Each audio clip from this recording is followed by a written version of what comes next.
I'm Al McFarlane. Welcome to Conversations with Al McFarlane. Today is Wednesday, uh, July 5th, 2022. I'm glad to be here and glad to have you along. We're using our social media platforms, Black Press USA, for YouTube, Inside News YouTube channel, also the Facebook platforms for the Black Press of America, NNPA, also for Inside News and Al McFarlane. And at what's important is that we have this technology that allows us to connect in ways we never could before. And our people really are very adept at adopting and utilizing growing connectivity with this technology. With that said, I want to invite and encourage all of you to let people know in your networks that we're having this conversation. Today's conversation is about building wealth and creating change in our community. I want to welcome our guest today, Brother Diamond Levy. He is the principal at the Diamond Elite Realty Group and a partner, a principal, or a colleague in the Build Wealth Minnesota initiative. We've talked to the Build Wealth people in the past, and our commitment is to keep bringing that conversation forward. One of the things that we have to always be focused on and articulate, I think, is this notion of intergenerational wealth, what it means, why haven't we had it, and where we have had it, what has been the benefit, and how do we sort of routinize, institutionalize this process of wealth creation, wealth building in our community. I want to acknowledge and thank my writing partner, Brenda Lau Gray, who's joining us every day from New Mexico. Brenda, how you doing? I'm fine. Good to see you. Good to have you here as always. Brother Diamond Levy, right? That's the proper way to say your name? Yes, sir. Good afternoon and welcome to Conversations with Al McFarlane. Hey, y'all. I'm happy to be here. Well, happy to have you here. Let's talk about you first of all. You are a realtor. Tell me about the work, the position of Diamond Elite Realty Group. Yeah. So, man, I'm extremely passionate about our community. It's a huge deal for us to have conversations about ownership and using it to leverage creating a better life for people around us, for ourselves, for our family. We deserve those type of things. So that is a big reason why I got into real estate. Was just I didn't have a rich uncle, or my dad wasn't around to tell me these sort of things, or auntie or mom or whatever, to say, hey, you know what, buy property, get some ownership, pass it down, generational wealth. It just wasn't that type of conversation going on growing up. So, I really took it upon myself to learn it, preach it, educate myself better so I can educate people around me and, those that are looking to create that type of sustainability for themselves and their family. Where are you from? St. Paul, Minnesota. So tell me your family story. I mean, you mentioned you didn't have that wealth built in, so you had to sort of come up on it just through the personal development and focus. We talk about that. I like to always, brother, give props to the people whose shoulders we stand on. And even if your parents didn't have a boatload of money to give you, I'm sure they gave you something that was equally or more valuable, that prepares you for the grind that you've been on and you continue. Big time. My family. Sorry, I'm setting up live. I'm going live on social media. Go ahead. Yeah, you can share this at the same time. So, pardon me, but I grew up in a single family household with my mom, who was amazing, man. She did what it took to keep the lights on, to keep food on the table, keep a roof over our heads. So, I really learned how to hustle from her, man. She worked, numerous jobs to figure things out, man. So, kudos to my mom and my grandmother that really taught me hard work. And, you eat what you kill out here. We don't got time to sit around and sit on our hands. That's not how things happen. So, we weren't poor, but I mean, we didn't have a lot, and I knew that growing up. So, Mhm. you know, I really took it upon myself to self-educate myself.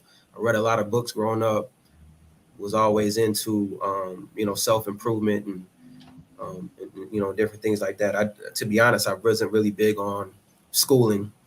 High school wasn't really it for me. I just didn't really believe in a lot of things that they were teaching. I thought, you know, there was a lot more resources available to me elsewhere. So I just, in my mind, I just knew entrepreneurship was the route for me growing up early. I always wanted to be, um, you know, learn how to leverage my ways to create my own path and not wait for somebody else. So, you know, that's always been big to me. Talk about your mother and your grandmother. Yeah, my grandmother, Say their names. Say their names. Marguerite Levy. Hmm. Marguerite Levy, she was really big into politics here in Minnesota. My mom, Sharon Levy, you know, they're from Mississippi. My mom was born in Mississippi. My grandma was born and raised in Mississippi. What town? You know, to be honest, that's on my bucket list to go, and I haven't. I don't really know. I just know it's Yeah. a very small town, no street lights. When it's dark, it's dark. You haven't been there yet, or you've been there? I haven't been there yet. Okay. My grandma grew up on a farm, Hmm. and um, my grandpa's Jewish, and then you know, my grandmother's African American. So, or my great grandfather. I'm sorry. Hmm. I didn't, you know, I don't really have a relationship with my father. Um, but you know, my dad is from India, which is India. always, yeah, which is always an interesting story for people. Hmm. My mom met him when she moved to Hmm. San Francisco, and then met him, and then decided to move back here, back to Hmm. Minnesota, and have me. But Hmm. yeah, You never had a relationship with your dad? not really. Okay. No, not really. You know, my mom and him were married, and um, till I was maybe about 7 or 8. Hmm. And you know, once they were done, he kind of just Hmm. figured that was it. So Hmm. You ever have any connection with the India side of your family? no, not really. Any interest or desire to know?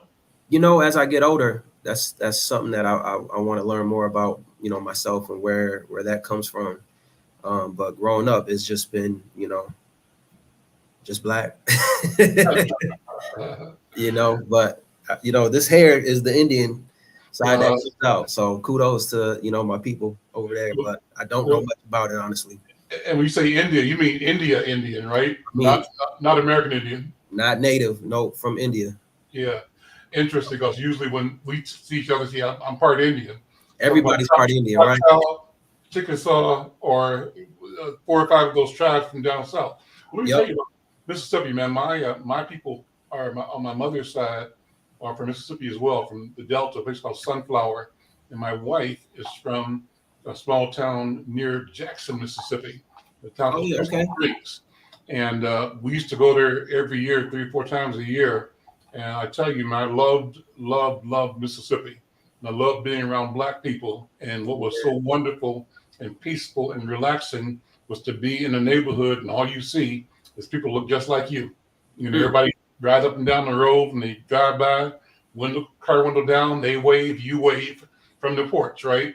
And Yep. people stop in and talk, you know. And we had a place where we would sit across from her sister's place, get a chicken coop across the street in this cul-de-sac. And I told the story before. An average day might be a snake gets in the chicken coop and chickens going crazy. And one of the grandsons who live on the corner comes out with a shotgun or a Mm-mm. rifle, goes in there, kaboom, goodbye snake. And he goes back and says, okay, grandma, see you later. Yep. A day in the life. That's a beautiful thing, man. Yeah. That's normal, you know, but Right. that's community. Well, but you still, and we still have these rich stories wherever we are. And you're telling me, Brother Diamond, that you had a rich and positive and motivated upbringing right here in St. Paul. Oh yeah. Yeah. Yep. My grandmother was, you know, very much into, you know, she was super strict, man. My grandma wasn't the one to play with, couldn't come in the house certain ways. You couldn't, from Mississippi, man.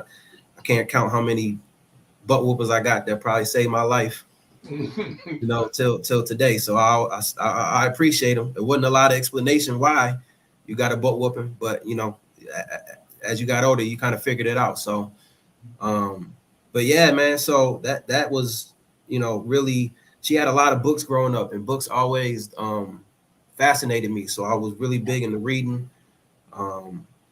I was big into drawing, music, anything to kind of express myself artistically. I could be by myself and just really be by myself. I don't really need a lot of people to entertain myself, man. So growing up that way really taught me how to, again, a lot of self-educating. So, for those that went to high school with me, no, I wasn't really I wasn't in the classroom a lot. But I made sure to, keep my brain very active. You got the work done. I got the work done. I figured out how to get it done. Shortcuts, however, but it was always done. And so you knew you wanted to be an entrepreneur, right? Or to have a way to create wealth. Is that correct? Yeah. When you were thinking, like think back when you were like in high school, 10th grade, 11th grade, what was on your mind? Just being my own boss and showing others how to do it, and empowerment. Even from a young age, I've had businesses from 5-6 years old. My grandma has stories of me making business cards and drawing stuff and trying to sell it to people, and so I've always been, with that type of mindset. And it was no different in high school. We had a music group, and we was out selling our CDs. We'd be out performing different places. What was the group? We you bringing it back, Al. Yeah. I don't know if you heard of Taylor J before. I think I have. Sounds like I have, but I'm not sure. Yup, he was in the group with me. A few others, Cameron Mann, Kevin Williams. We had quite a few groups. We were called New Era. We opened up for Minnesota, had the first hip hop awards here. It was the first time they ever did anything like that. We were one of the opening acts for it. We were young, man. We were very young, but we were very heavily serious. Yeah, we were heavily serious. Yeah, we had managers, we had everything, man. And as we got older, things just kind of, you get older and you learn and grow. Yeah, but that was really the foundation for me as far as just entrepreneurship. Just what other businesses did you do? Oh man, I've had from being young, drawing pictures to I was trying to sell my grandma's mink coats. Boy, what are you doing? Trying to sell my stuff, again, music. I've done a lot of door-to-door sales. I got into corporate America. I was in banking for a long time. Been the branch manager at banks. I've been the sales manager at call centers for banks. I've had a lot of sales teams. So yeah, I mean, that's just, just anything to create relationships. So talk about first of all, take some time talking about the Diamond Elite Realty Group. What is your specialty? What does that brand do? And what do you want people to know? How do people reach you? I'm hoping that somebody watching this right now wants to buy a house and they'll buy it from you. I hope so too. Sell it through you. I hope so as well. No, it's again, it's about empowering people. When I got into real estate, my mind, it just blew my mind that, all this type of information is being held back from us. As far as, the wealth acquiring from real estate itself, from having, your license or becoming an investor to buying real estate. So, that's just big for me, is just being able to open that door for myself, for people in our community, just to understand that there's a whole different side of, not just always being a consumer. We don't have to be a consumer. We have the money. Mm-hmm. We have great jobs. A lot of us have really good credit. A lot of us have, a foundation to do that, to be able to acquire that type of wealth. But the information is lacking. So a lot of this is just like, man, I'm kind of nervous. I'm scared. I've never seen it done before. I don't know anybody in my family that has any investment properties. I don't know, a lot of us are first time, second generation home buyers. And we got 5 generations. So Mm-hmm. maybe one person bought in our family, maybe our great grandmother or grandfather or whatever. And then, it skipped a couple of generations, or grandma just bought and everybody lived in grandma's house for 40, 50 years. And that's just the one house that's been in the family. Mm-hmm. We don't know how that process looks anymore. Because when you bought a house in the 70s or 60s, it's a total different ball game. So a lot of it is just the information piece that we just lack. And When did you buy your first house? 3 years ago. Okay, and was that early or late for you? Was that early in the game or late in the game? I wish I would have bought a house at 18. My kids will buy properties, I'm hoping, at 18, 19, 20. But hey, you going to college, buy a house. What got you into buying your house? Why did you decide at that 3 years ago to buy a house? Oh, real estate. Why didn't you buy one earlier when you were 18, 19, 20? The lack of knowledge. Okay. Yep, the lack of knowledge to even know it was attainable. A lot of us don't even know it's attainable. Mm-hmm. And we think we got to come to the table with $30,000 and $20,000, and our credit has to we got to have an 800 credit score. It doesn't have to be. It doesn't have to be that way. Of course, that's great, but that's not the absolute necessary way to go. So I just didn't have that information. And when we first started looking, we met with a realtor. Me and my wife met with a realtor and met him online. Caucasian male. Mm-hmm. This was 4 or 5 years ago. Mm-hmm. And met him at a coffee shop. Didn't really talk to us much, and then he took us right out and started shopping. He didn't ask us any type of questions to figure out what we're looking for. We looked at some houses and wasted our time because the houses that we did like, we couldn't even get. He could have spent time to have us talk to a lender to figure out, what we're approved for. And it just really wasn't a good situation. So, those are things that I take with me now as being on the other side and helping people buy their first properties or second properties or first time investors, and just sitting down with them and, taking time out to come up with a strategic plan that's specifically just for them. Right. Because everybody's finances are different. Everybody's, what area house you're looking for, what type of house you're looking for is totally different.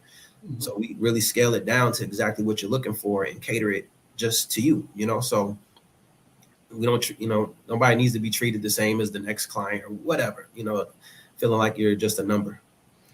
What's your relationship with BuildWealth Minnesota? First of all, kudos to BuildWealth Minnesota. They're just doing an amazing job of educating, our community as far as not just buying houses. It's bigger than buying houses. It's the financial aspect of it. Learning about your finances and, you're keeping your family, stabilizing your family. Really, we have in Minnesota, we have the largest gap for home ownership as far as Black folks. We don't own houses here. And, to have a program that is specifically catered to us. Of course, they're helping other demographics, but it's specifically catered to help us get a piece of the pie, get a slice of the pie that everybody wants. And they hold from us, as far as the information, the ways to go about it. So it's been an amazing partnership so far. I'm one of their trusted partners that, they get clients that come to them and they're ready to buy and they don't know how to go about it. And it's, again, it's bigger than just buying a house. They help them with, with employment. employment tips, getting them, you know, in better situations as far as jobs and careers, education, schooling. You know, they do so much. So it really it creates a better buying experience. And you know, again, I do my own coaching and consultations when I meet with my clients. I sit down with them and we go through everything.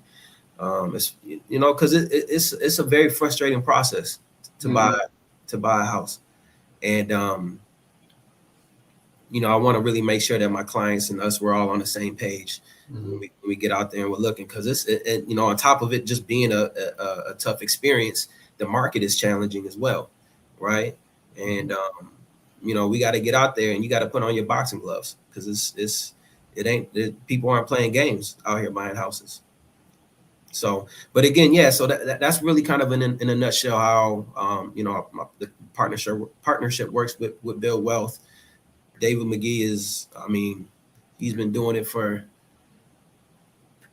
I ain't gonna put his business out there for a minute, for a good minute. Very long time, right? I'm sharing the screen. You can see it there. The project that you and he and all of us are working towards. He's called 9,000 Equities, and they're running a full-page ad in Inside News every week, letting people know that home ownership is possible. And the tagline is "Homes, Families, Legacies," and the message is helping Black families own a home.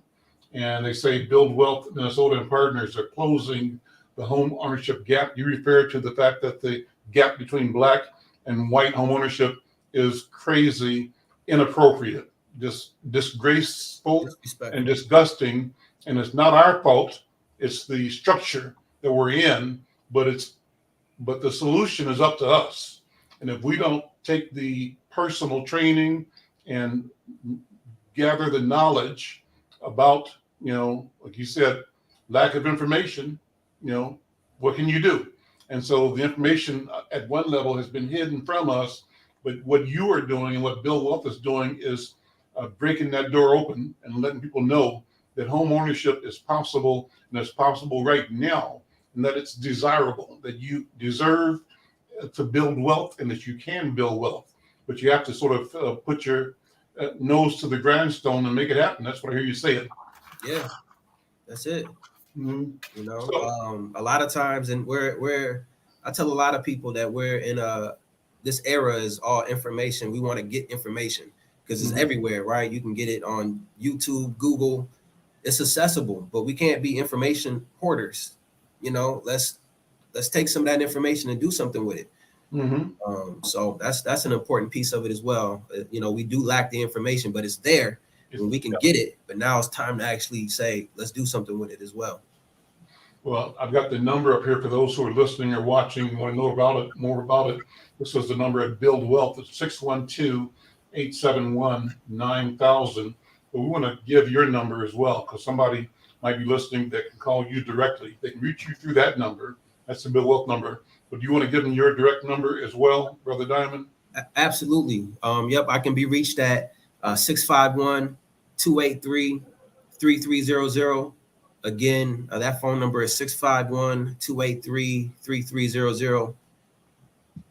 And so, you know, to me, it's important to have these kinds of conversations, just ordinary. This is an unscripted conversation. Three of us here, friends, talking about opportunity and our sense of what can happen. I'm impressed, Diamond, with the fact that you said that you started off buying your own house 3 years ago, but now you're in the housing business. You're selling houses. Talk about how you make that move so quickly and why you made the move. I mean, it makes sense to me. You obviously are a serial entrepreneur. That's what you do. That's who you are, always making business happen. But how did that happen for you in particular? Yeah, to be honest, I'm trying to go live on here as well.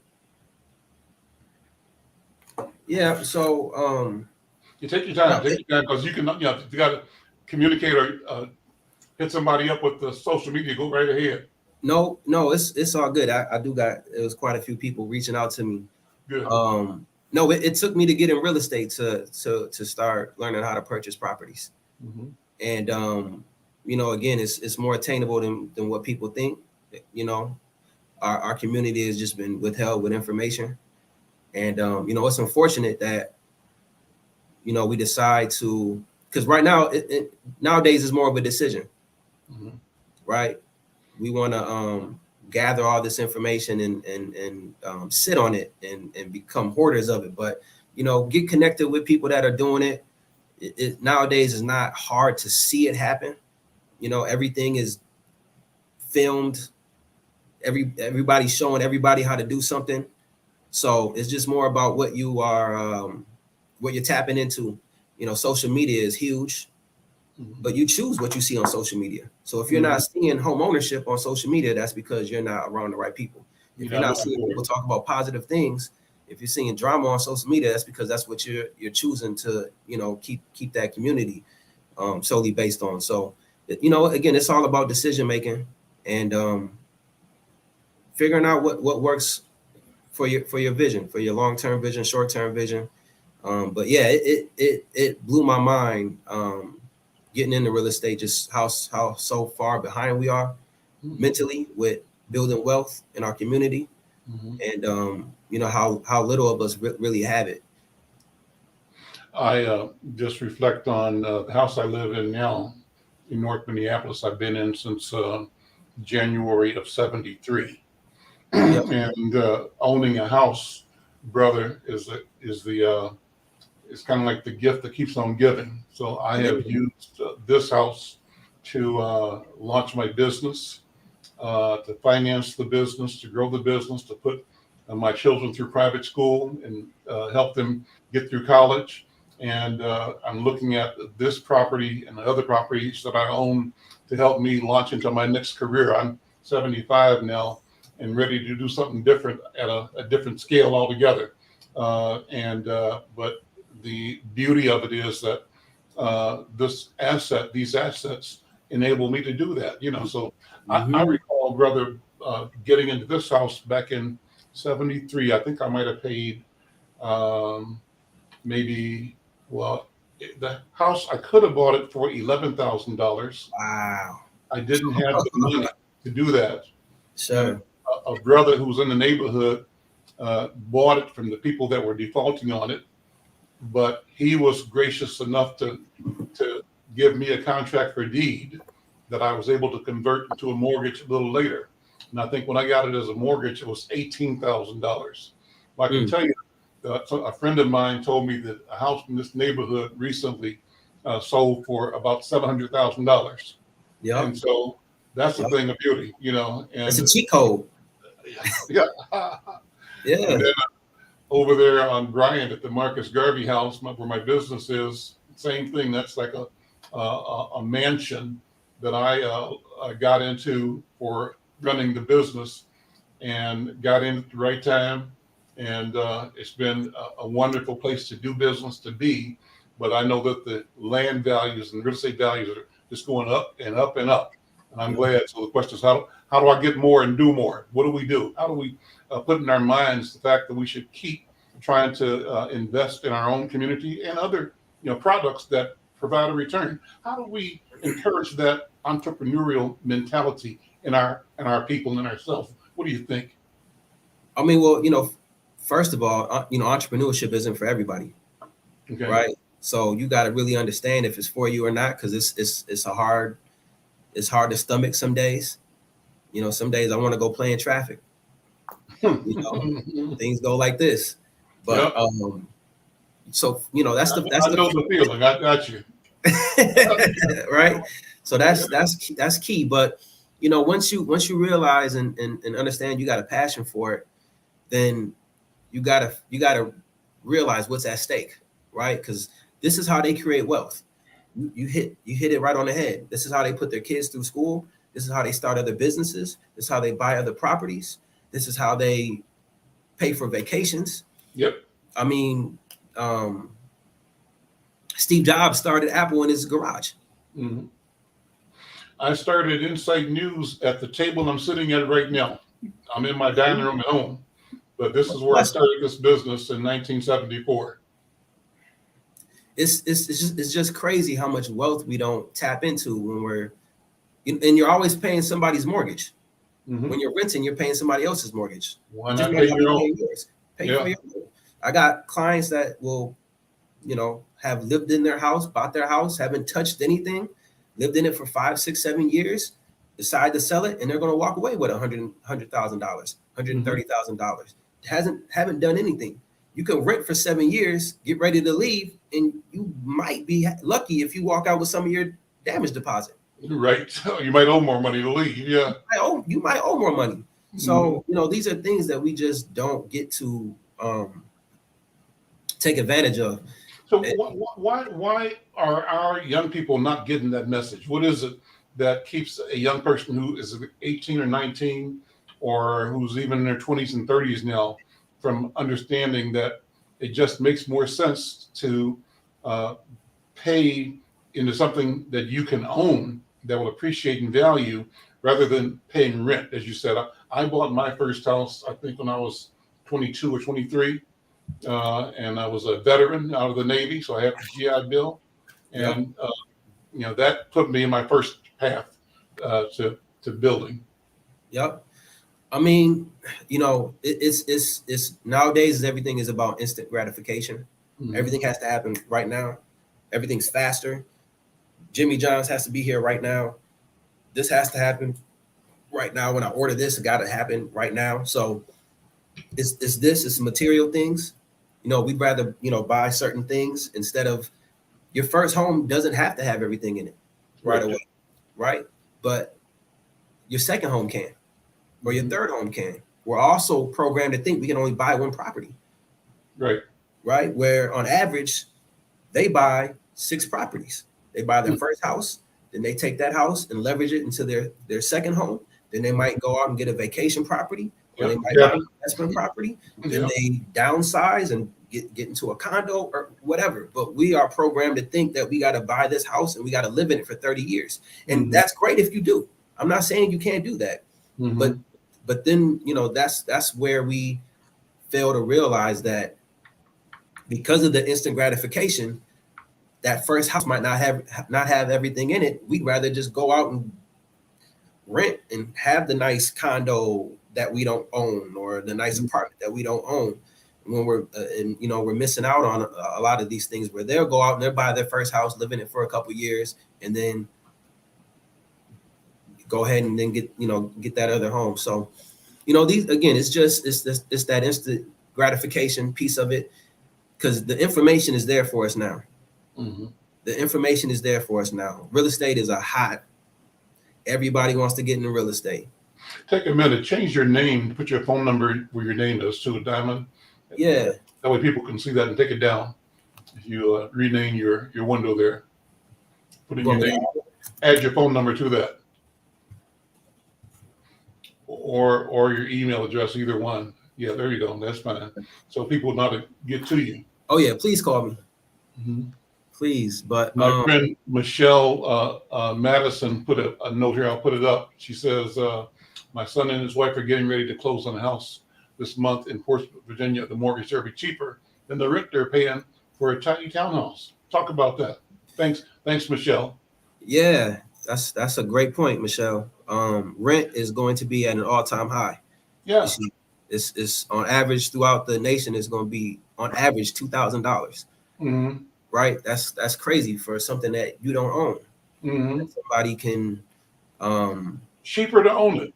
It's cheaper to own it. It's cheaper to own it. And if and mortgage is increasing. Yeah. The mortgages are increasing. So even now where a mortgage might be a little bit cheaper or around the same price, you're still missing the equity piece of it. You're still missing that equity that you just don't get to tap into when you're renting. And it's setting us back, and they're still getting ahead of us. Again, speaking just in Minnesota, that there was a gap where we did own properties years ago, and now we don't anymore, because that gap was them, then us, then Asians, Hispanics, then Native. Now it's Caucasian, them, Asians, Hispanic, Native. We're dead last in Minnesota. We're in the bottom. We're at the bottom. Mhm. And we have one of the lowest gaps in the whole nation here in Minnesota, in the Twin Cities. So it's The lowest homeownership rate's the biggest gap between us and white people, but it's the lowest rate of homeownership in Black people. right. And then that equates to a gap in employment. Yep. That to education. So it's all tied. When numbers say that when you grow up owning a home, that means your family is more stabilized. You have better you have a better upbringing as far as the education piece of it, and then in employment, having a career, having a job growing up, or even the entrepreneurship mindset. So growing up, I didn't see it. Nobody in my family owned houses. My mom owned the house for a little bit, and she was the only one, and then she lost it. Now, since I've gotten into real estate, my entire family owns properties, investment properties. So even alone for me, that feels amazing for me to be able to get into real estate and help change the scale of my entire family. My entire family now has a different mindset about wealth. It went from a surviving mindset, we're just trying to survive, to more of a live. And there's nothing wrong with thrive. Yeah, thriving mindset. How do we thrive? Right. There's nothing wrong with wanting to survive, but what got you there ain't going to get you there, ain't going to keep you there. Right. So we got it. We know how to keep food on the table and keep the lights on and have some money. And now let's take some of that, because we're smarter than that. We come on, y'all, we're smarter than that. And let's go out here and really, make some bigger moves that are going to change not just ourselves and thinking about ourselves all the time, but and that's fine if you think about yourself, but think about yourself 5 years down the road as well, or 10 years down the road. Let me ask you to take that last thought to another level and think about what kind of world you see as an outcome if you are successful in everything you do and think and desire. And if your success is of the nature that it motivates and activates success in everybody around you. It's like being Midas with the golden touch, right? It's happening in your life, but it's also happening for everything and everybody that you see. And for each of them, the same thing is happening, where they touch or see or walk or speak. It's transformation. So what would a transformed world look like from where you are inside your body, inside your skin, as Diamond Levy? What would the world look like 100 years from now? What would be the logical extension? What do you think? Oh, that's a good question. Because I won't be around, and my kids won't be around. You don't know that. You don't know that. Yeah, For you're sure. right. I mean, likely you won't, but it's not absolutely. Right. That's true. That is very true. And then the question becomes, what does being around mean? Because being around could be whatever you built that has a life of its own. You're still here.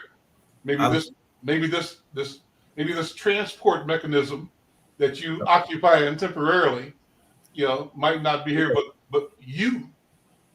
I love that, man. You just changed my whole mindset. That's man, that's beautiful. But yeah, I mean, now that you even say that, I mean, I can't even tell you how real estate changed, my life. And for it to open up, my thought process and what I thought was attainable, even from being in corporate America, just saying, hey, you know what, I'm just trying to wait for a promotion, and then hopefully I can do this. And I don't think like that no more. Whatever I think, I'm gonna do it. For a lot of people that know me, I'm very impulsive, but sometimes that's a good thing, sometimes it's a bad thing. But I don't sit on nothing. I'm gonna do it. And I think that's the part of changing the mindset around me and people around me, so that it can impact newer generations that are close to us, and just a lot more doers. I think we all have $1 million sitting up here. It's just how we go about getting it out and actually doing it. Again, I helped my mom buy again. I helped my grandmother buy a property. I've helped numerous cousins, family, sister, brothers, buy properties. So I think, the whole ownership piece of it is owning, own it so you can leverage it.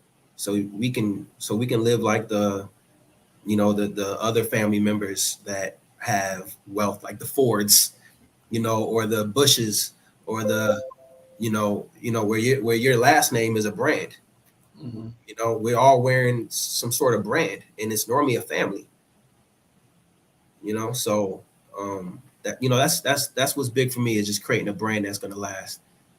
One of our viewers, promiscuous time traveler, put a note that I put on the screen. Will an economic downturn following this period of inflation be better for becoming a first-time home buyer? And so, what does the economy have to do? How do you factor in the the fluctuation of the economy in having people make a decision? Do you put off a decision to buy because things might be better after a downturn, or do you Mhm. buy now and weather the downturn? What do you think? That's a good question, because that's probably the number one question I get all the time. My answer is that the best time to buy real estate is always last year. Buy now. Buy now. Buy You now. can't outsmart this market unless you own properties already. Then you can say, I have a piece of the pie. Mhm. This isn't what's best for my portfolio or what's best for whatever, right? But if you don't own Get and in you the have game. the opportunity to own, Get go in the out and buy. game. Get it. Don't sit out here and wait. Mhm. Mhm.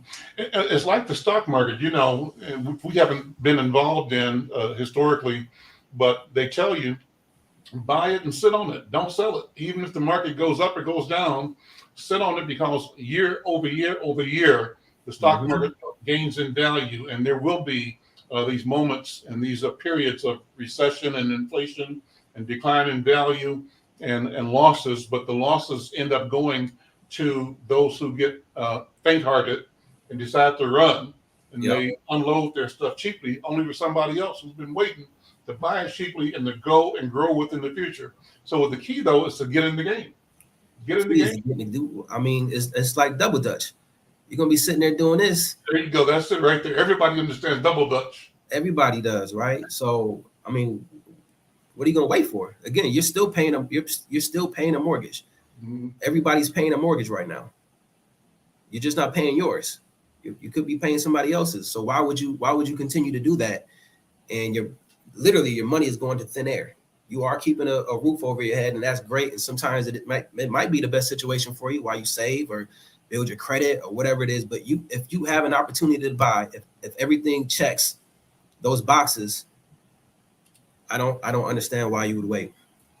My friend Michelle said her son-in-law is a realtor that found a niche with people who buy investment properties in Maryland. He's doing quite well. So Yep. that's exactly what you're saying. This is an opportunity that if you can get into investment properties, don't feel like it's something that somebody else should do.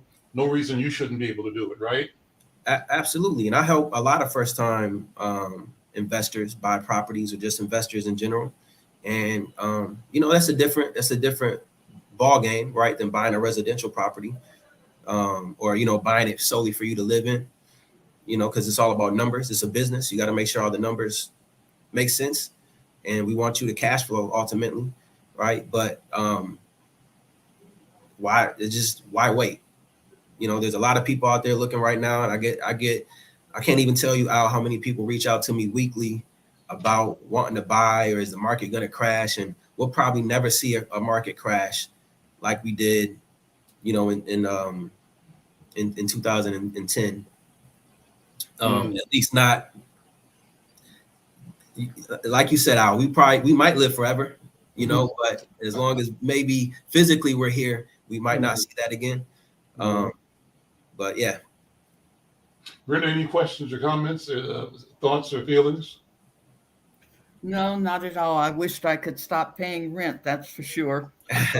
So you're motivating me. Am I good?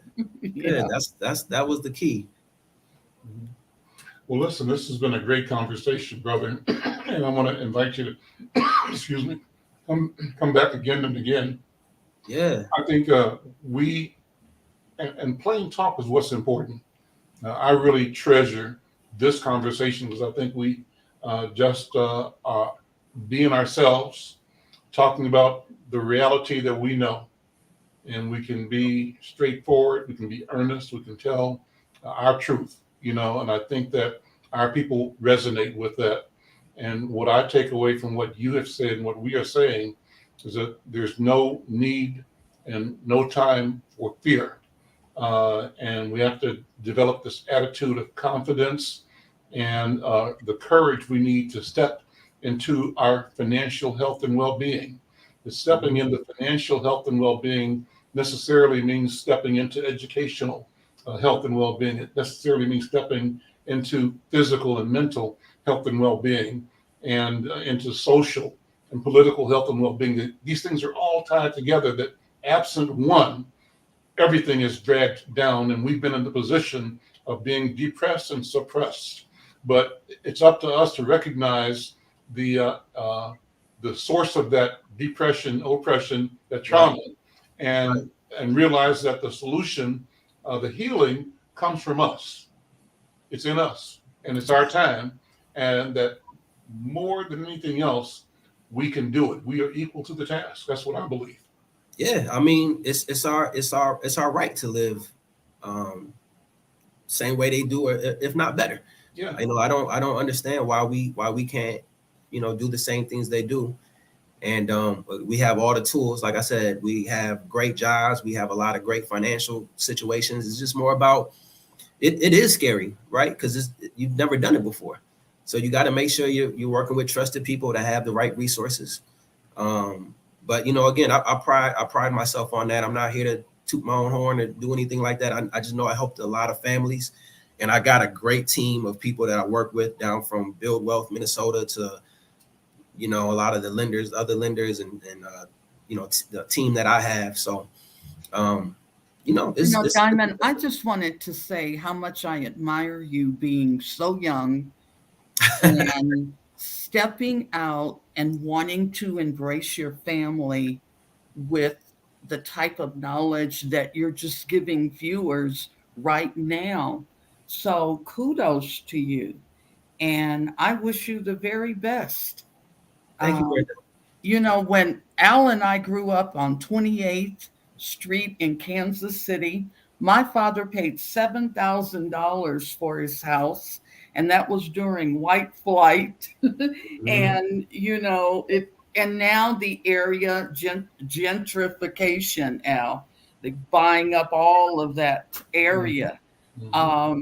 But it's impressive, Diamond, and I just hope that Build Minnesota, and it just all starts to grow. You can feel George Floyd's spirit over all of this, and the change that's going on. And I'm not even there. I'm just looking forward to seeing, Minneapolis, the Twin Cities, heal, even from a distance. So kudos. Yeah, it's heavy here. It's heavy. It's heavy a whole other discussion. It's heavy in the country, and we have to come together and vote. And make for sure that our pathways are paved for our children and the next generation. Former educator here, so I'm always worried about the children. Absolutely. I mean, that's where it ends. It starts. Yeah. So, brother, thank you so much. I appreciate you being here. Hang out as long as you can. What I'm going to do for the balance of the show is run this interview that I was on a panel this morning. The panel was the daily program of the Black Press of America. It's called Let It Be Known. And this morning's show was one that included me and two fellow publishers, one from the Dallas area and one from the LA area, along with our CEO of the NNPA, National Newspaper Publishers Association, Dr. Benjamin Chavis Jr. and it was a conversation. The theme was, are we in a civil war? Where are we? Where are we going to go? So if you can hang out and talk about this in a few minutes, but if you have to leave, I understand it. I'm going to bring this up now, and we'll just share it and get it going here. Let me make sure that I have it set for the audio. One more second here. I just wanted to thank you, man. I appreciate you allowing me to share your space with you and Brenda here today. And I mean, this is what I'm passionate about, so I can talk about it all day. Well, we're gonna keep coming back and keep talking about it because I think it's important. This is an important conversation. This is what I think ought to be the conversation every day around dinner table, over lunch. That's what, when we talk with our kids and our grandkids, it should be about wealth. What are we doing today? What did you do yesterday? What you doing next week? And how does that affect your personal bottom line? How much money did you make? What did you sell today? And we should always be thinking about selling and providing service, or providing, the professional work that we do to each other and getting paid for it, and earning it in profit. It's a product. Right. And then, and again, moving away from that consumer mindset. Mm-hmm. Al, do you remember our lemonade stands in the summer? And we would collect money and we would give it to the United Way. Mm-hmm. We did it every summer. Or UNICEF, we had milk cartons to go collect coins. Nice. Yep. United Nations Children's Education Fund, UNICEF. Yeah. But I know, Diamond, that my grandmother used to bake sweet potato pies, and I learned to be a salesman by carrying. This is when I lived on 32nd Street, Brenda. I bet they weren't that hard to sell, Al. Huh? I said, I'm sure they weren't no. They were not hard to sell. They were not hard to sell. But I had you've seen those movies where the ladies in a bar with a box, and cigarettes and stuff. They walk in the bar. Well, that kind of thing with a flat box and maybe half a dozen or a dozen pies, this big, right? Those small pies sold for either a quarter or 50 cents or $1, whatever it was. But I'd go door to door, and people would buy them, and for two reasons. One, they were good, but number two, I think people were wanted to encourage young entrepreneurs, and so they were happy to buy from me because that was being productive. That was a young person showing that I'm into, trying to make $1 in a way that's honest. Better yourself. Yeah. I mean, I always stop whenever I see, our youth doing something, selling. Praise them. Support them. That's what I admired so much about the Muslims, because they started their young people so early, and they were selling good pies. Yep. And they had their newspaper, which was really good and informative. And then I started writing for the Black Panther newsletter. That was when I first got my first writing gig, and until my father found out. But anyway, but we started young. Yeah. And we've kind of missed that with our kids. But it'll come back. I'm hopeful. Except those headlines. Well, I mean, we're doing the right thing by having these conversations about it for other people to see. But that's another thing that was beautiful and a blessing about my grandmother, that she really empowered me to just, as a kid, man, I was always trying to sell something, man. She just really let me do it. She let me do it, and she empowered me. She would bring me to her jobs, and my grandson is here, and I'd be trying to get people to buy their own stuff. Yeah. Oh, but yeah, I mean, it really starts with our mindset. We got to shift the mindset. A few minutes of this program, and we just have a little critique on that before we close. Okay, hold on. Okay. Good morning, and welcome to the National Newspaper Publishers Association's Let It Be Known. It is Wednesday, July 6, 2022, and the most recent mass shootings, which occurred on July 4, has one city mayor saying he can't wait to leave office. And America is at war. The Patriot Front, which most observers call the modern-day Ku Klux Klan, is growing stronger in numbers and more bold with each passing day. We discussed all that this morning with three amazing publishers of Black news. Ken Miller of Inglewood Today out in Southern California, Al McFarlane, Insight News in Minnesota, and of course, Cheryl Smith of the Texas Metro News and iMessenger Media. Good morning, everyone. Good morning. Good morning. Well, let's start, guys, and I'll start ladies first, as they say. Cheryl, the Black community leaders in Boston, Massachusetts are marking the 4th of July still by responding to white supremacists who marched through Boston 2 days ago. Members of the group, identified by police as Patriot Front, marched through the city on Saturday with concealed faces, wearing shirts that read, "Reclaim America." It's similar to, of course, Donald Trump's big time dog whistle that turned into actual what we know it to be, right? Make America great again. Cheryl, where is it all headed? Well, I've heard people say, especially this week, that we're headed toward a civil war. And, the interesting thing about these folks, just like their ancestors, they hide their faces. They hide their faces. And except for those who get in a position of power and influence, like those who are judges and those who are police officers, and they are able to do their dirt without any thought of anybody coming back on them.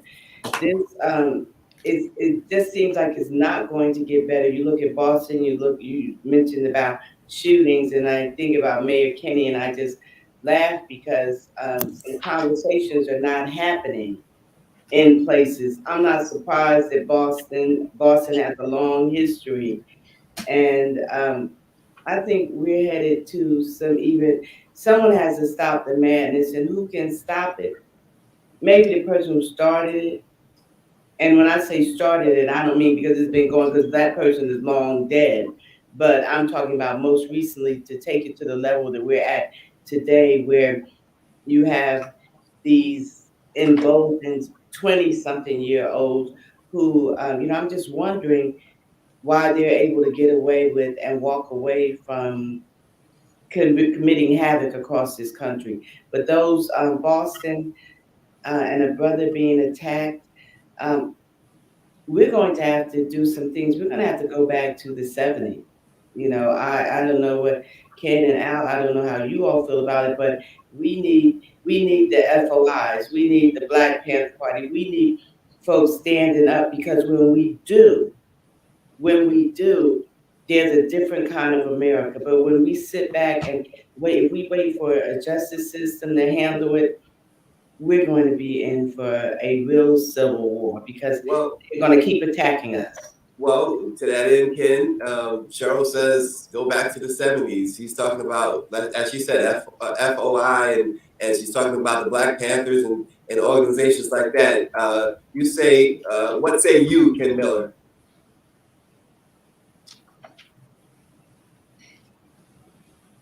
I think we lost your volume, Ken. Can you hear me now? Yes.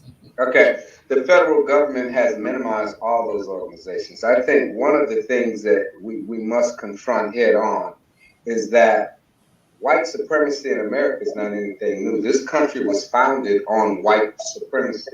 I think the greater issue that we have, particularly in the Black community, is realizing who we are and what we are. I think, to Cheryl's point, before there is progress in the African American community, and I'll give major props to Black Lives Matter, because that to me is a tremendous foundation from which a lot of things can grow. But before there's going to be real systematic change, there's going to have to be bloodshed. And white America likes to talk about, hey, you're burning down your own communities. And this sort of thing, when we actually roared up and decided that enough was enough.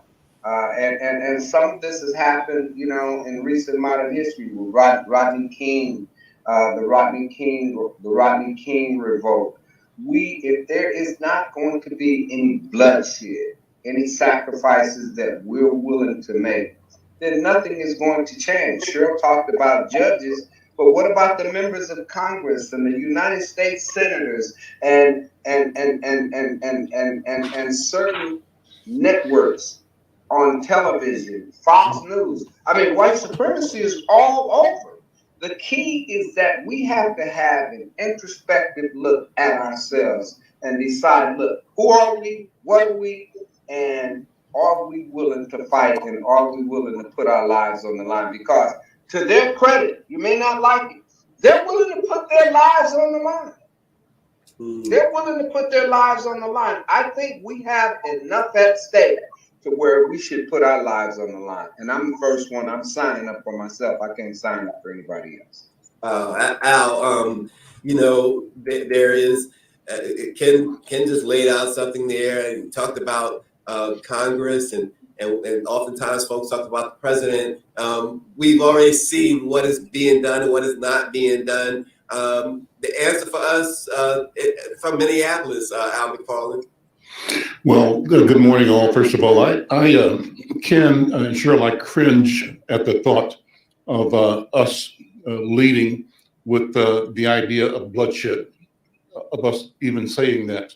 Though it may be inevitable, and though it likely is true, somehow something in me says that for us to advance this idea that bloodshed is inevitable and necessary plays in an arena that I think will not be productive for our people.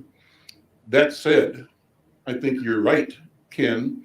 What's ahead of us is horrific, and we have to be prepared for it. But I think the lens through which we approach that future has to be a lens that talks about, that leads with the idea of self-realization of our people, of self-fulfillment, and of our appreciation and insistence upon the public appreciation of our dignity as human beings. The discussion has to be, from my point of view, about our right and our responsibility to ourselves, our family, and to history itself for creating, building, and maintaining humane and effective relationships, systems of governance within our community, and in a way that positions our community to lead the rest of the world.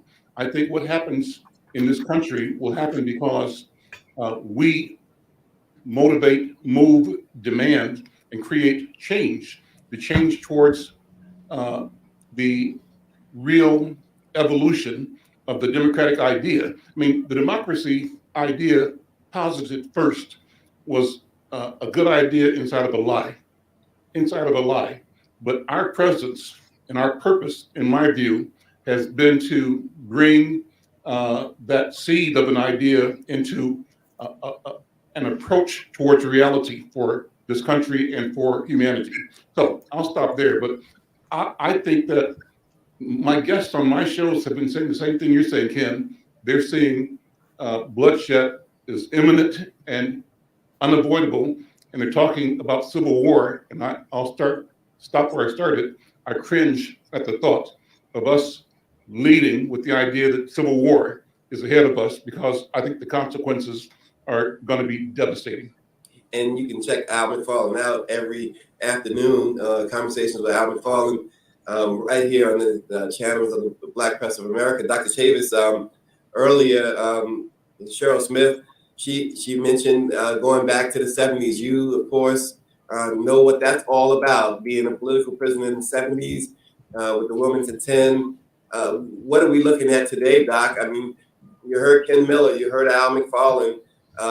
What's the solution here? Well, thank you very much, and I say good morning to all of our guests. I want to remind all of us that this is the reason for the Black press. We serve as a reminder of our people, what our history has been. We serve as an encourager of what the challenges are today, and then we serve as the aspirational fortitude and resilience to push forward in spite of the difficulties that we face. We've been here before. Every time there's a tragedy in the Black community, we assemble and we discuss, well, what are we going to do? What is the government going to do? Or what what is the Black community going to do? What is the Black church going to do? What is the Black press going to do? What are we doing as a people? Sometimes it's also international. What are we doing in terms of the diaspora of our people? So these are questions that are always timely. I don't want anybody to get so frustrated that we become, cynical. I think that we need to make sure that we stay focused. We do need to look at the self-defense in our community. We do need to look at preparation in our community. But I do not think a civil war is inevitable. I think if we stay home, and put it this way, this is 2022. Facing all of what we face, and we don't get out and vote in record numbers and replace some of these white supremacists. Keep in mind, a lot of the white supremacists are in office because we didn't vote the way we should be voting. I'm not putting it all on us, but I'm saying we have to chip away at this every day, every election. And people say, well, this is the most important election of our lifetime. Every election is the most important election of our lifetime. And we cannot afford to relent. And that's why at our national convention, we announced that we're going to get 10 million more Black voters to the polls this year. And we've got a very positive response from Black people all over America who say they're going to get out and have a record voter turnout. Now, voting alone is not going to turn it around, but it is something. We have something that we have to do. We also have to work on making sure that our young people are not traumatized by what is going on. We have to network and mentor our young people. One of the greatest things at our conference was the intersection of our youth, talking about the future of the Black press and listen to them and give them guidance. So I come at this morning just as hopeful, Stacey, as we were while we were in New Orleans. These tragedies are going to continue. And in terms of bloodshed, our blood has already been spilled. Well, we see that. But the thing is, it's the question of what we do as a community together. And I think there's no one silver bullet that's going to save us. We have to engage in grassroots organizing. We have to engage in economic development. We have to engage in strengthening our businesses, strengthening our media, strengthening our distribution network. We have to also, there's a war going on social media. We have to engage social media with the positive facts, not with the negative facts, and not with the cynical facts. So, I think all hands on deck. Let's go to work. For 195 years, the Black press has always been on the front line, not only reporting the news, but as an advocate for freedom, justice, and equality. And Cheryl, I want to go back to Cheryl Smith right quick. Cheryl, so Dr. Chambers is saying, this is not a civil war yet, but somebody's fighting some sort of war, right? There's, interestingly, I was looking at a poster over the weekend, and Dallas County Commissioner John Wiley Price, longest serving African American in Dallas County, Texas, had a poster that was done in 1989, and it was a picture of him, and he says, "Tell them we're at war." Every morning we get up, we're at war in some form of fashion, whether it's in education, health, all the many disparities that our community has to deal with. And, to my point, the more we stand up, the less the chances of there being a civil war, because when we stand up, the cowards back down. And when we think about, and I said FOI, the Fruits of Islam, or the new Black Panther Party, they weren't going out there saying, let's kill, kill, kill. They were going out there saying, let's protect. And Stacey, we even had in Dallas, there was I'm going to say white supremacist, a terrorist that went into a Black-owned business on Martin Luther King Boulevard. I really think he must have been on something, but it was right across the street from Muhammad's Mosque number 48. And the brothers came and neutralized the situation immediately. And there's something even having the presence of our people in places. We hurt people, and when you're hurting, you don't leave your house and go and hurt somebody. You hurt those folks in your house, and that's what's happening with our community. But we can't be passive. We cannot think that people are going to do it for us. They're just going to say, you didn't do it for yourself. You didn't stand up for yourself.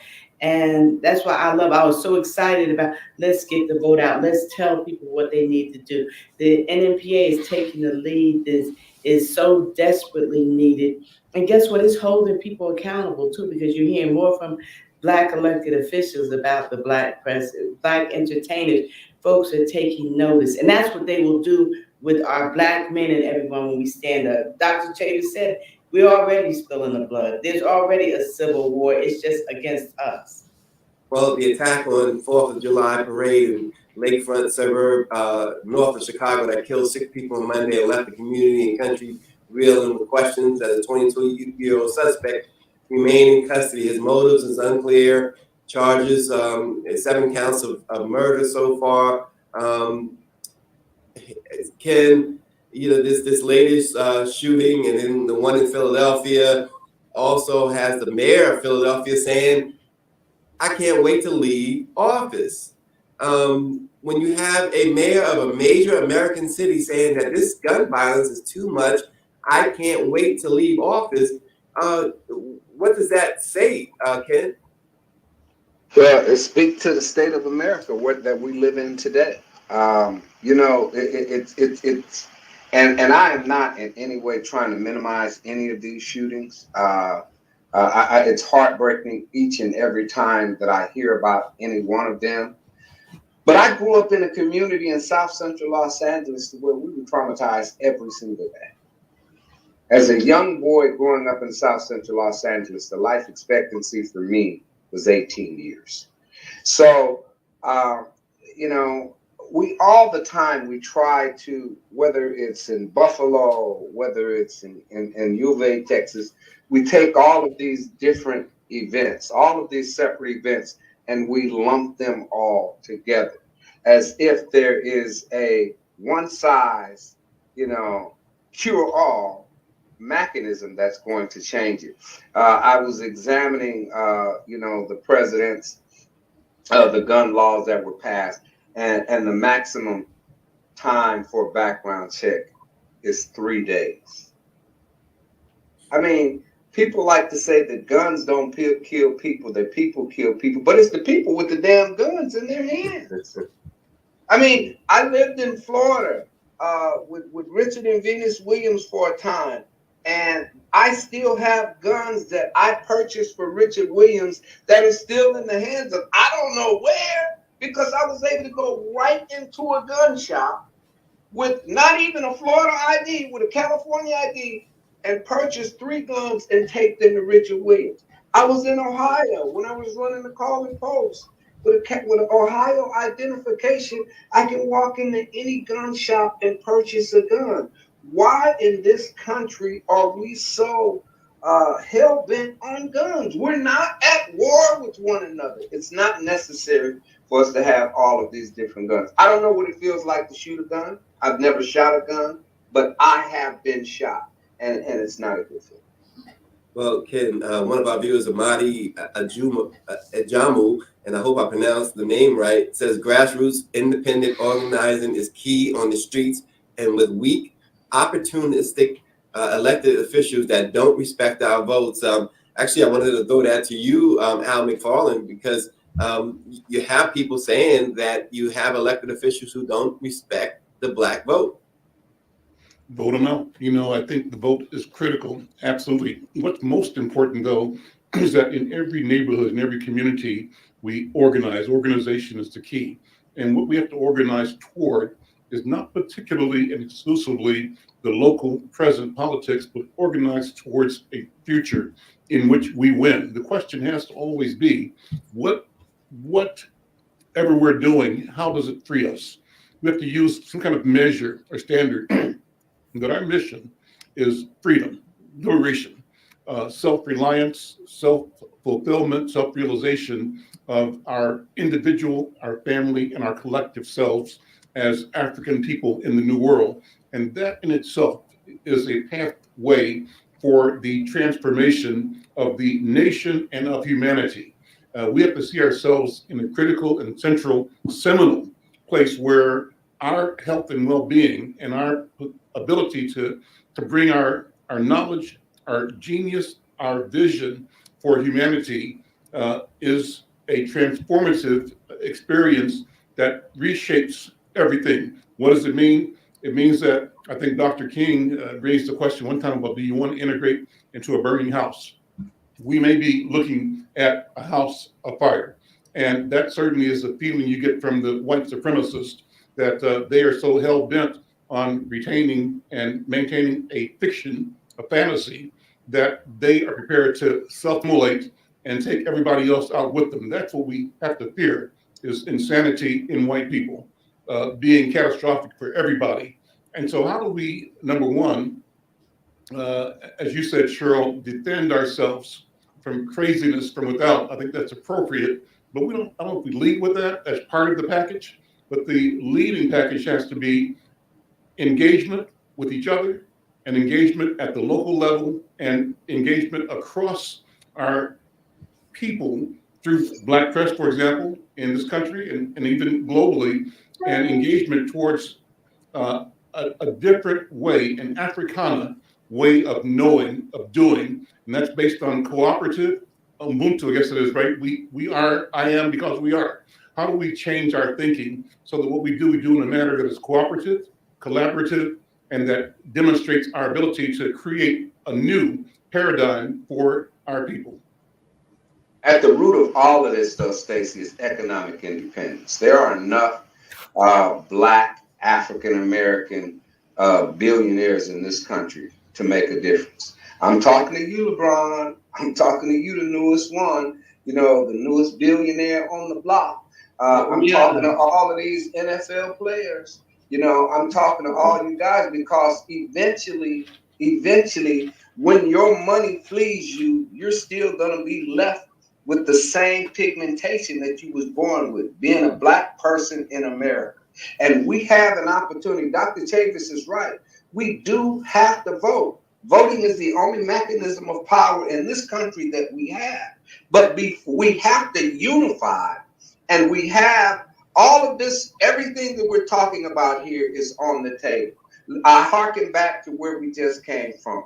It's a spicy bowl of gumbo that we have to stew, and we have to eat, and we have to roll with. Because if we don't,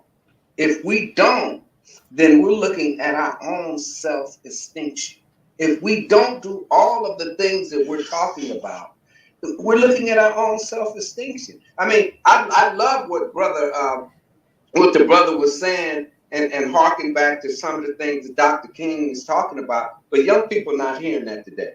Young people are hearing about older people not hearing it. Older people they're talking about, how can I eat? Where is the money? Because we live in a capitalistic driven society, and the resources, even in our very own communities, are still all the way at the top, with a lot of us at the bottom. And that has to change. We have to change from within. It's everything that happens to us doesn't have to do with white folks. There's a lot of stuff that we can do within ourselves to change it, but our trajectory. Well, Cheryl, is there a singular message that can galvanize both the young and the old? Well, there has to be, and I'm sure there is, and it's seeped around survival. But, you know, I hear the talk about those. When I think back to the Obama campaign, he wasn't going to just the few who have millions and billions. The masses, it was grassroots in a sense that you had the people who give $5 and $10. I don't want to put the onus on anybody. I don't want to put it, when I say on a singular set, and I definitely don't want to put it on, you know, and yeah, I am, this isn't just because you know, I love the work that LeBron James is doing, but there are so many people doing so much with their millions, and my dollar may be worth LeBron's $1 million, but how many of us out there have $1 and don't do anything to fund our survival and to our growth and development? I want those millions of people out there to give some money and be a part of it, because if I have money, it's just like in your own family. Just think about, just use your own family, and you go and you see your family wasting money and not doing the things they supposed to. Do you pour money into it? But still, we have folks who are giving money, who are constantly educating and providing programming, but it's going to take other folks doing things. It takes those organizations. What is the singular message for everyone? It boils down to respect also, and some kind of way we've gotten a little sideways on respect for youth, and respect for Black people totally, whatever your age group. And when we get back to respecting and listening to one another, then we can work together. Because like I told the young people in NMPA in New Orleans, I told them, in 25 years, I don't want you to look in the mirror and hate yourself because you have such disdain for people who are in their 50s and 60s, and a lack of respect. Because guess what? In 25 years, you're going to be looking in the mirror and you will be them. You are going to be one of the elderly. And if you look at the older folks with disrespect, your day will come. So it boils down to respect. And it also boils down to, it's what are you doing? What are you doing? What do you spend your money to? What if every Black person in America gave $5? Let me jump in You're here. on you. It's about time. It's Let me about jump in. time. And it's not just about money, it's about time too. And when you talked about those dollars, it really hit home with me, because I am a person who was raised by a single mother who raised 7 kids on a welfare check. That dollar meant something. And so, Do you see what's happening with the dollar today? How many foods? No, but just hear me out, Cheryl. Just hear me out. For whom much is given, the responsibility is great. I too admire LeBron James. We have an organization right now that the NMPA is not getting a dime from the National Football League. We're not getting a dime from the NBA. I mean, let's keep this real. I don't want to jump off topic, but I have to point the finger where it is. You're a billionaire now. The responsibility for you has changed. And there has to be severe impact. There has to be significant impact. There has to be. Jim Brown did it. Muhammad Ali did it. Well, let's let Al jump in before we run out of time here. Well, I think that this all gets back to the argument, Cheryl, of our people being engaged at the neighborhood level in politics and taking control. For example, the more we control city and county government, the more we can be directing the public treasury, and we have to have the courage to direct those treasuries towards our people as players in problem solving. Here's the Al McFarlane-ism. They get the money, we get the misery. They make millions off of keeping us in a state of misery that we can change and that we must change. And we do that by inserting ourselves at the table of power of decision making. So we need to use all of the public venues for power and distribution of wealth to move the money to our community. Cheryl, you are right in my point of view, and Ken, you're right too, but we can't depend on just LeBron and just the billionaires and millionaires. How do we institutionalize systems that allow us to manage and control and grow and amplify the dollars, the pennies, the nickels in our neighborhood by changing our practice and our process? So I'll stop with that, but thank you. Well, you got agreements everywhere. David Youngblood says he agrees with Ken. NBA, NFL, hockey should all have money spent with NNPA. James Wright says we must engage locally, not just on the congressional and presidential level. Jackie Hampton is watching from the Mississippi Link, and she says it's been a great discussion. Charles Smith, Texas Metro News. I got to check out the Texas Metro News and iMessenger Media. Follow them. Great presence she has on social media. So does Al McFarlane. We know Conversations with Al McFarlane, 2 p.m. Eastern time every day. And it's always great topics each and every day. Kim Miller, Inglewood Today. Follow that newspaper to know what's going on, not just in Southern California, but around the nation. And of course, Dr. Chavis, 30 seconds of the last word. Hashtag 10 million more black voters. Hashtag 10 million more black voters.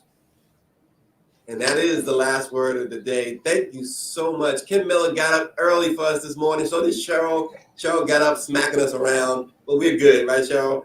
And We're good. Everybody have a great day, and we will see you tomorrow. Yeah, a good program. That was good. Yeah. That was good. I love hearing Dr. Chabas speak. Yeah. Well, the whole group. I mean, he's certainly on point, you know, and the topics are critical topics. And it's just like I was saying to Brother Diamond, this is the conversation we ought to be having every day at the dinner table, over lunch, as we take our walks. Whenever we're with each other, we should spend our time. And in the classroom, Al, everywhere. We've got to redesign education. Yep. Got it. But anyway, thank you. I wanted to hear Dr. Chabas. There's just something about him. When was he a prisoner of war, though? Well, he was in Wilmington. He was part of the Wilmington 10. Oh, no, that's right. Yeah, Wilmington Okay. 10. Yeah. So he spent and that's what he was a prisoner of war. He was. Yeah, by the U.S. government or by the state of North Carolina, I think it is. Did they get compensation? They did, didn't they? No, I don't think so. They got exonerated after so many years. That was an effort that the black press was supportive of, but I think some years ago, I have to look it up, that there was a petition and an exoneration of Wilmington 10 based on the the illegal, inappropriate confinement and imprisonment of these civil rights leaders. And at the time of the exoneration, there were a couple who had left, right? I can't Who had remember. passed. I think so. Sure. Yeah, I'm sure. Yeah.